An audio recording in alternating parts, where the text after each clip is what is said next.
Simulasinya begini, Kapten misi membuat keputusan melawan protokol untuk menyelamatkan seorang kru.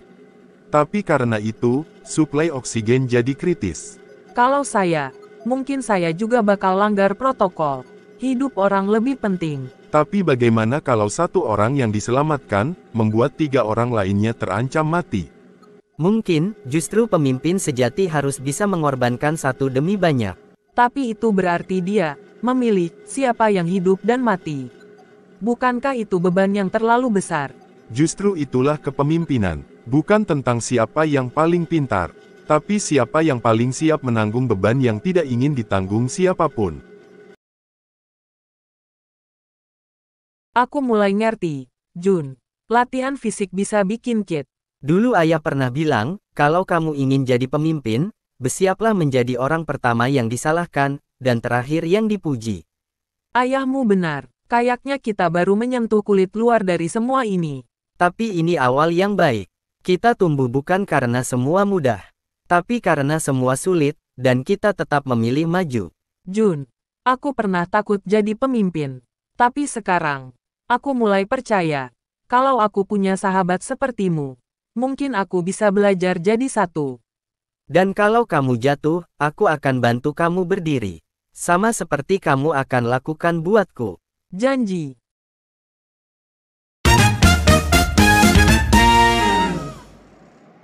Kadang, ujian paling berat bukan saat semua orang menonton, tapi justru saat hanya hati kita yang tahu apa yang benar.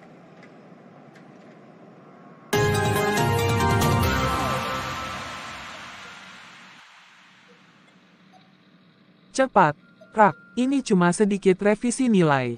Toh, hasil simulasi kamu kemarin terganggu karena sinyal error.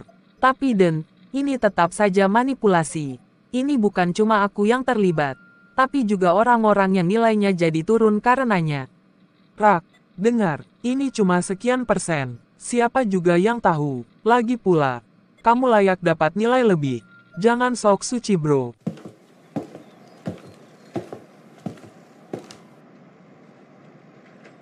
Aku tahu.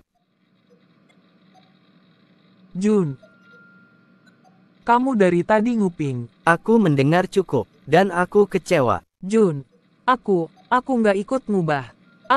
Aku cuma bingung.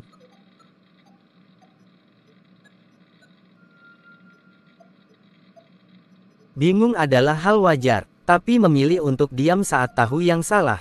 Itu bukan bingung, itu takut bertanggung jawab. Sudahlah, Jun, jangan jadi malaikat. Kamu pikir semua orang sebersih kamu. Aku bukan malaikat, tapi aku percaya kalau kita mulai membiarkan yang kecil, kita sedang membunuh yang besar, kepercayaan. Jun, aku nggak tahu harus gimana. Kamu tahu, kamu hanya butuh keberanian untuk melakukannya. Aku akan lapor ke pelatih Hasan. Aku harus bertanggung jawab, bahkan kalau itu artinya aku gagal. Gila, kamu serius? Justru karena kami serius, maka kami pantas berada di sini. Raka, kamu datang dengan pengakuan. Itu bukan kelemahan, itu kekuatan. Saya bertanggung jawab penuh, Pak. Saya tidak melakukan perubahan data, tapi saya membiarkan itu terjadi. Akademi ini tidak mencari yang sempurna. Kami mencari yang bisa jujur, bahkan kalau kejujuran itu menyakitkan.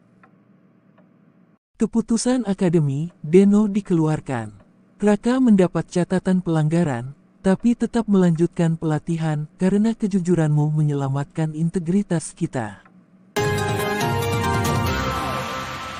Kamu tetap temanku, bahkan lebih dari kemarin. Terima kasih Jun, untuk tidak hanya menegur, tapi menemani saat aku ingin jadi lebih baik. Jun, kamu tahu nggak? Kadang aku pikir, kalau kamu nggak datang tadi malam, mungkin aku akan diam saja. Dan kalau kamu memilih diam, bukan berarti kamu jahat, tapi kamu akan kehilangan kesempatan jadi kuat. Aku belajar satu hal hari ini. Kesalahan itu bukan akhir, kalau kita berani memperbaikinya. Itulah sebabnya langit memberi malam, agar kita tahu bagaimana rasanya menunggu cahaya. Kalau suatu hari nanti kita benar-benar sampai keluar angkasa, aku ingin jadi manusia yang pantas dilihat bintang. Hari ini, kalian bukan lagi sekadar siswa. Kalian adalah insan yang telah diuji. Tidak hanya oleh alat, tapi oleh hati kalian sendiri. Kami telah memilih satu kadet untuk menyampaikan pidato kelayakan malam ini. Ia bukan yang paling cepat, bukan yang paling kuat, tapi ia yang paling berani bersuara ketika yang lain diam. Saya tidak berdiri di sini karena saya hebat. Saya berdiri di sini karena saya pernah takut, pernah gagal, dan pernah diam. Tapi saya memilih untuk tidak tinggal di sana. Saya belajar bahwa ruang angkasa bukan tempat untuk orang yang sempurna, tapi untuk orang yang terus belajar dari kesalahannya, karena di luar sana, bukan kecepatan yang menyelamatkan kita, tapi kepercayaan. Saya punya teman yang mengajarkan bahwa keberanian sejati bukanlah saat kita melawan musuh, tapi saat kita melawan diri sendiri, dan memilih yang benar, walau itu menyakitkan. Kamu pantas berdiri di sana, Jun. Akademi ini bukan tempat untuk jadi kuat, tapi tempat untuk belajar jadi layak dipercaya. Dan kalau suatu hari nanti saya terbang ke bintang Altaira, saya ingin membawa nama bumi bukan sebagai pemenang, tetapi sebagai penjaga nilai-nilai kemanusiaan.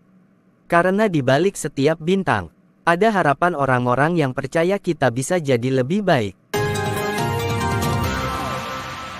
Jun, pidatomu barusan bikin aku mikir tentang siapa yang sebenarnya ingin aku jadi. Kita bukan ditentukan oleh siapa kita hari ini, tapi siapa yang berani kita kejar jadi esok. Kamu pikir kita bisa sampai ke Altaira? Altaira bukan sekadar koordinat. Dia adalah lambang dari semua harapan yang kita simpan di dada. Kalau kita terus hidup dengan nilai, kita sudah sampai ke sana, meskipun kaki kita belum lepas dari bumi. Malam ini, langit lebih terang dari biasanya. Ya. Mungkin karena bumi baru saja melahirkan beberapa penjaga baru untuknya. Perjalanan ini baru dimulai, tapi aku tahu, selama aku membawa nilai-nilai itu di dadaku, aku tak akan tersesat, karena kadang, cahaya paling terang bukan berasal dari bintang di langit, tapi dari kompas moral yang bergetar dalam dada.